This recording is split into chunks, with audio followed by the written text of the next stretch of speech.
Om Swastiastu.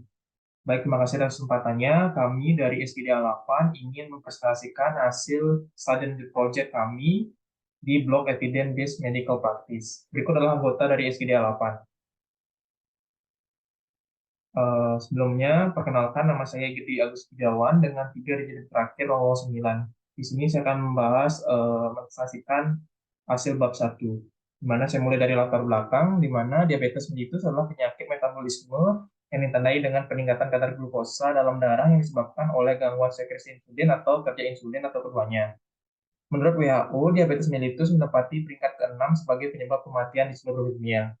Menurut data IDF tahun 2015 mengenai penderita diabetes mellitus, Indonesia memiliki jumlah individu yang telah mengalami kondisi ini sekitar 10 juta orang. Indonesia diabetes masih merupakan isu kesehatan yang signifikan dan bahkan mengalami peningkatan jumlah penderita setiap tahunnya. Diabetes mellitus tidak diatur dengan baik dapat menyebabkan berbagai komplikasi. Salah satunya yaitu nefropati diabetik. Salah satu intervensi untuk mengatasi komplikasi ini yaitu melakukan low protein diet atau LPD. Tingkat peningkatan konsumsi protein telah terkonfirmasi dapat memengaruhi kondisi hemodinamik pada ginjal dan memiliki dampak pada kerusakan fungsi serta jaringan ginjal. Sampai saat ini masih terjadi perdebatan mengenai kapan seharusnya dimulai intervensi low protein diet. Oleh karena itu, diperlukannya pendekatan berupa EBM. Berikut adalah rumusan masalah, tujuan, dan manfaatnya. Selanjutnya akan dijelaskan oleh rekan saya. Terima kasih. Maka saya akan Pramesti dengan 3 digit NIM terakhir 022, di mana untuk pertanyaan selanjutnya yaitu jenis pertanyaan sesuai dengan latar belakang masalah. Dalam kasus ini, seorang dokter harus bisa menyarankan diet yang tepat dan efektif kepada pasien. Saran yang diberikan tentunya harus berdasarkan evidence based, oleh karena kemajuan ilmu pengetahuan teknologi kedokteran yang berkembang pesat. Maka sudah tentu dalam praktik kesehatan sehari-hari memerlukan satu hal praktis yang dapat membantu dalam praktik sehari-hari. Nah, dalam prakteknya, evidence-based medical practice atau EBMP melibatkan perumusan pertanyaan klinis dari permasalahan pasien, pencarian literatur, dan untuk memperoleh suatu evidence yang kemudian dinilai secara klinis untuk validitas dan kegunaannya.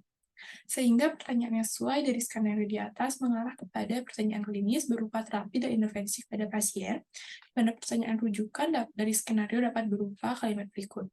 Diet apa yang paling tepat untuk pasien tersebut? Sekian dari saya akan dilanjutkan oleh teman saya. Terima kasih. Terima kasih atas kesempatannya. Jadi sebelumnya perkenalkan nama saya Kumawira Antuk Suma dengan 3 digit terakhir 029. Pada kesempatan kali ini akan menjelaskan mengenai pertanyaan klinis menggunakan pendekatan PICO.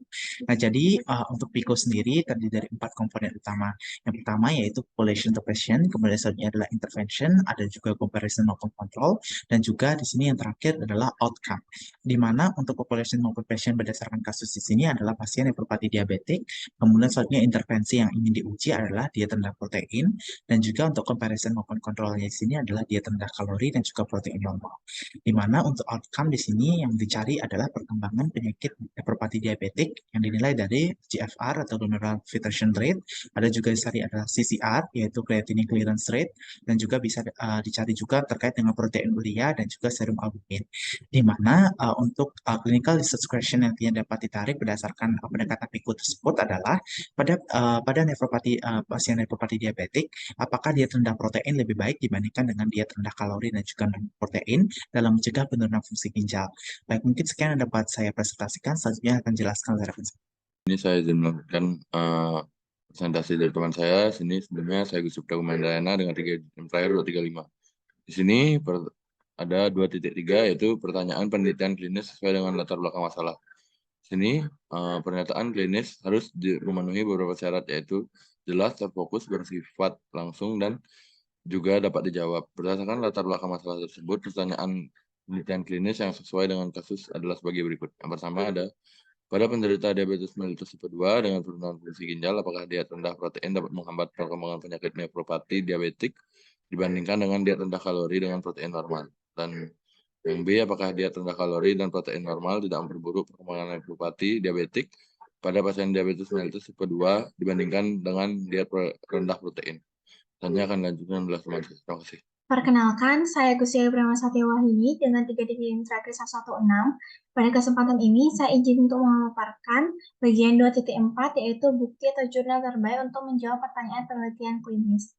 Jadi, berdasarkan hal tersebut, di sini saya mencari di dua database, yaitu di bagian Google Scholar dan juga PubMed. Nah, menurut beberapa jurnal, Google Scholar itu jauh lebih akurat dan juga lebih representatif dalam menjawab pertanyaan untuk pencarian bukti dari jurnal terbaik tersebut. Dengan begitu, di sini saya dengan menggunakan Boolean operation, yaitu AND, mencari diabetic nephropathy and low protein diet and normal protein diet, dan seterusnya.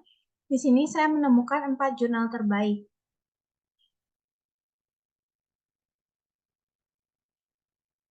Jadi 4 jurnal terbaik tersebut, diantaranya ada Restriction of Dietary Protein and Progression of Renal Failure and Diabetic Nephropathy, kemudian ada Low Protein Diet and Kidney Function in Insulin-Dependent Diabetic Patient with Diabetic Nephropathy, dan Low Protein Diet for Diabetic Nephropathy, a Meta-Analysis of Randomized Control Trial. Nah, dari keempat tersebut yang saya gunakan adalah efficacy of low protein diet for diabetic nephropathy, a systematic review of randomized control trials. Kenapa saya menggunakan jurnal yang ini? Saya menggunakan artikel yang ini karena dia berkaitan langsung tentang low protein diet dan juga efikasinya pada penderita diabetes nephropathy. Dan di sini dia adalah kumpulan dari systematic review dari beberapa randomized control trials. Mungkin sekian yang bisa saya sampaikan. Terima kasih. Aswin Parisya Sasmana dengan 3 digit yang terakhir 058, izin untuk melanjutkan terkait penilaian kritis pada jurnal yang telah kami telah. Seperti telah dijelaskan sebelumnya, kami akan mengevaluasi 3 hal di sini, termasuk validitas, importance, dan juga applicable. Dari segi validitas, kami menemukan bahwa jurnal tersebut telah menjawab pertanyaan terkait potensi atau peran dari restriksi protein pada diabetik nephropathy. Terdapat metode pencarian dan validitas artikel yang juga dilakukan, serta ada kemungkinan hasil-hasil penting yang belum dimasukkan karena keterbatasan daripada variabel yang dianalisis. Selain itu, studi ini juga memiliki heterogenitas yang tinggi, yang juga menunjukkan kemungkinan adanya variasi serta bias terkait dengan publikasi. Importance atau seberapa penting secara klinis penelitian atau meta-analisis ini, yang mana secara klinis itu sebenarnya tidak ada nilai yang penting menurut personal judgment dari pemeriksa. Dari analisis subgrup menunjukkan terdapat nilai yang lebih penting secara klinis dibandingkan dengan analisis secara total atau overall analysis. Serta beberapa nilai klinis yang cukup penting dari hasil subgrup tersebut ditemukan tidak bermakna secara statistik. Dari segi aplikabilitas, kami menemukan bahwasannya studi tersebut memiliki karakteristik pasien yang berbeda dari Indonesia, di mana sebagian besar didominasi oleh etnis European dan juga hanya ada satu penelitian yang diambil dari etnis Asia, yaitu Cina. Kemudian, di mana dalam penerapan daripada diet ini itu memerlukan pemahaman terkait dengan restriksi protein. Dan yang terakhir adalah umumnya diet ini dalam upaya untuk mengurangi diabetes nephropathy tersebut dapat diterapkan secara moral, budaya, dan juga agama. Sekian dapat dilanjutkan. Terima kasih. Di sini saya izin melanjutkan presentasi mengenai critical appraisal of journal that found yang berjudul Impact of Low Protein Diet on Cardiovascular Risk Factor and Kidney Function in Diabetic Nephropathy, a Systematic Review and Meta-Analysis of Randomized Control Trials.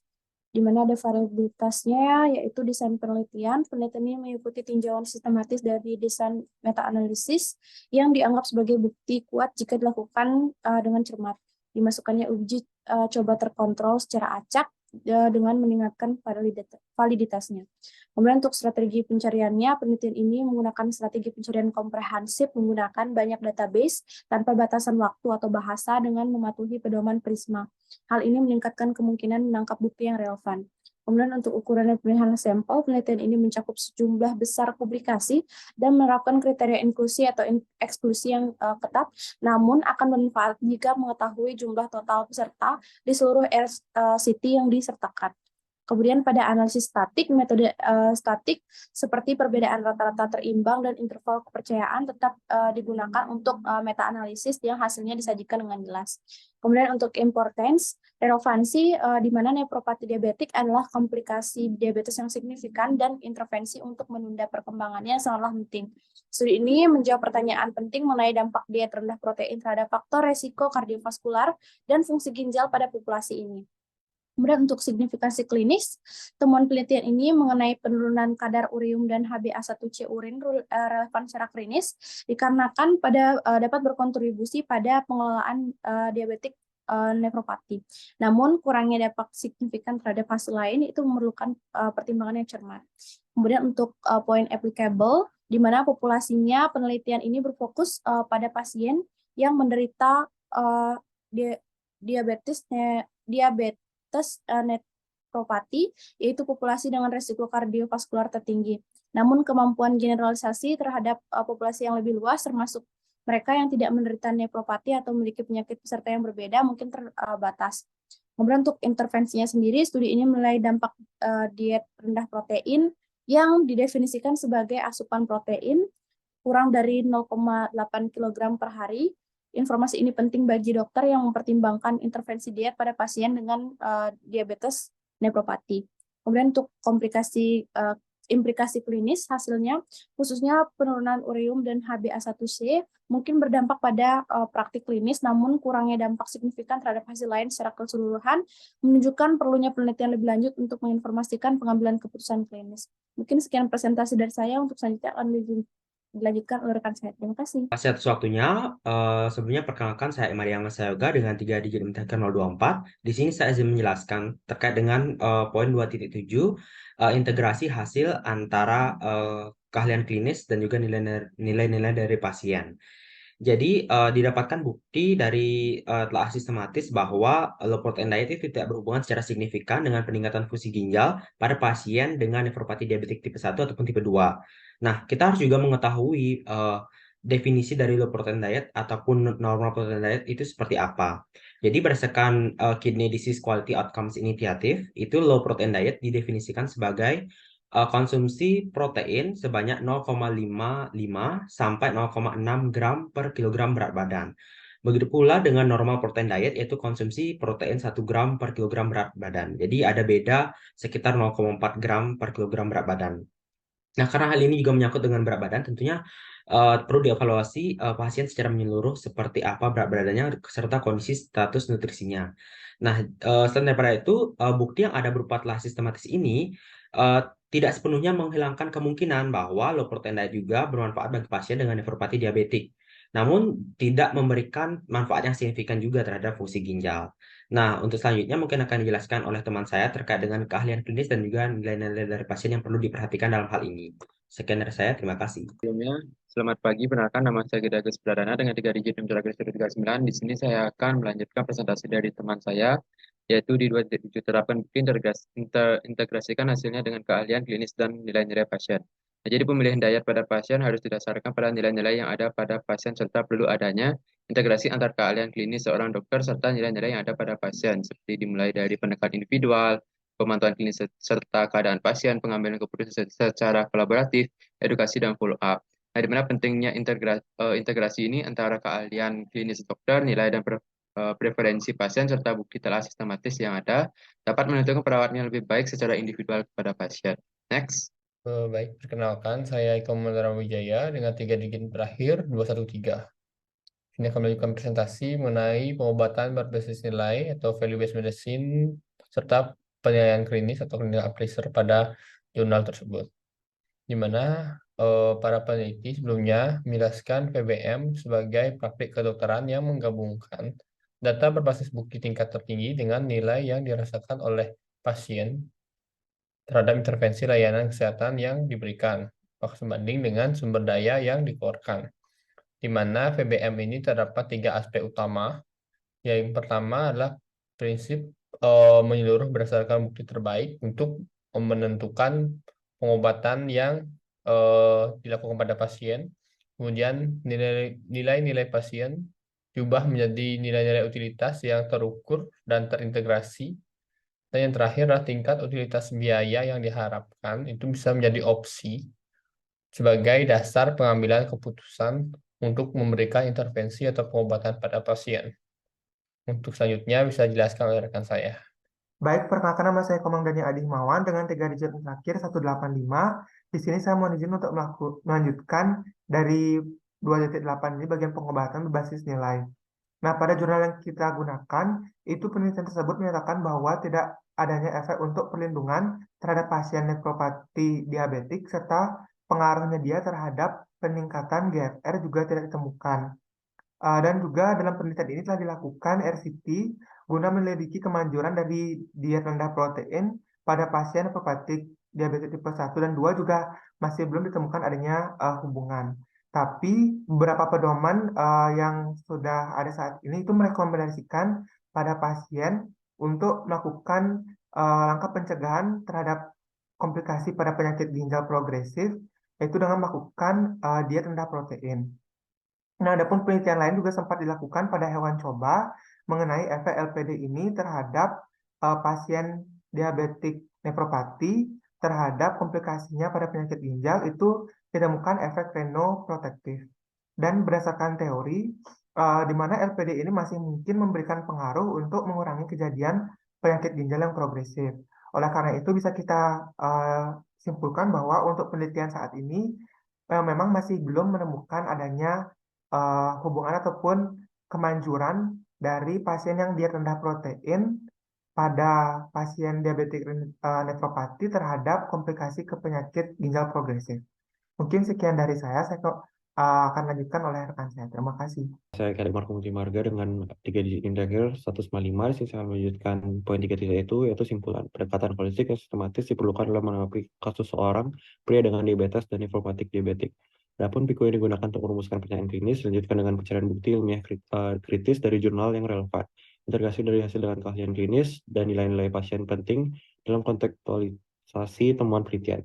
Adapun pendekatan pengobatan berbasis nilai VBM membantu menjelaskan data berbasis bukti dengan preferensi pasien. Kolaborasi antara bukti ilmiah, pengalaman klinis, dan nilai-nilai ditekankan untuk mengambil keputusan yang relevan dan bermanfaat dalam kasus klinis kompleks. Sini next. Selanjutnya ada poin 3.2, yaitu saran hadapi kasus diabetes dan nefropatik diabetik dengan pendekatan holistik dan sistematis, gunakan PICO, merumuskan pertanyaan klinis dan cari bukti ilmiah kritis dari jurnal relevan, integrasi hasil penelitian dengan keahlian klinis dan nilai-nilai pasien penting dalam praktek klinis. Pendekatan pengobatan berbasis nilai VBM dan menjelaskan data berbasis bukti preferensi pasien. Kolaborasi bukti ilmiah, pengalaman klinis dan nilai penting untuk pengambilan keputusan relevan dalam kompleksitas dari kasus klinis. Mungkin sekian dari presentasi kelompok SGD A8. Saya ucapkan terima kasih.